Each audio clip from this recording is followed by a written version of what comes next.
Yes, ma'am. I don't think I know everybody here. I'm Elizabeth Dodd. I teach in the English department. I teach poetry writing.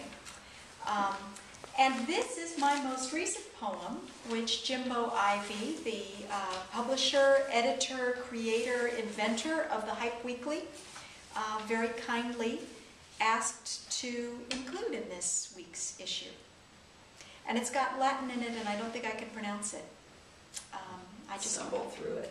Right, that's we another couldn't one. pronounce it either, so just So let me see, do I need to set this up anymore? This is a prose poem that comes out of a dream that I had very recently. And it was one of those very surreal, highly, highly visual dreams where there was a separate paw of a cougar or a panther that had clearly been severed from the cat's body, and it was just the isolated paw. And I was seeing it in the dream, and it evoked this whole cascade and chain of associated feelings of panic. And so the poem is called Panic.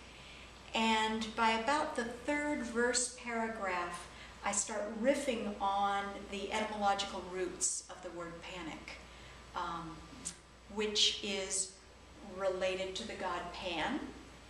It's related to our sense of the panorama.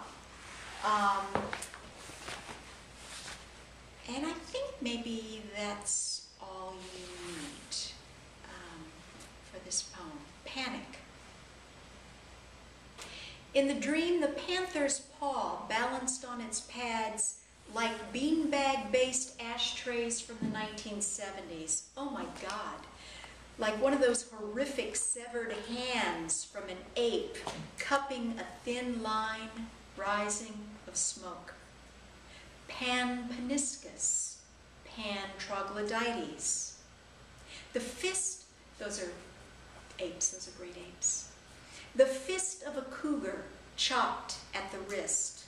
I woke sweating, lay in the dark, listening, breathing, recalling a story a friend told me once, how he walked through a canyon creek bed, sandstone walls rising in red-paneled witness, and the cat's tracks, only moments old in the day's brightening light, were filling with water, like thought.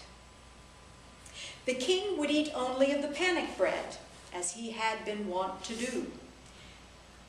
Panicoideae panacea, panic grass, panic seed, foxtail millet, sorghum, maize, panum, depsticum, sic facito, manus mortarium que bene lavato, which I take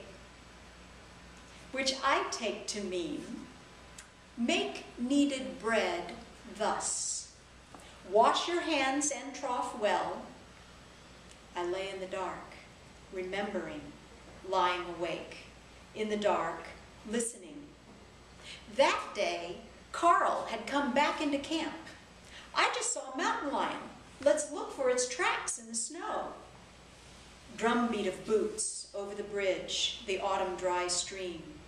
Prints in the snow dust under the trees. Then a blur of color, the speed of dry grass. In the cave of the brain pan, oh, the alchemy, the panoply, the high point of the hill where the landscape pans before our gaze, hairs lifting along the neck. As always, the world could be watching and finding us wanting, or maybe worse, turning away.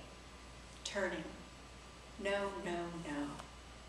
Lids closed, sunset bloodies the near horizon.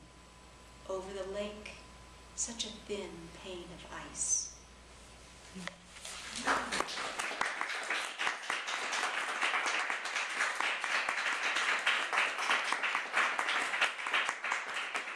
Is anybody else going to read?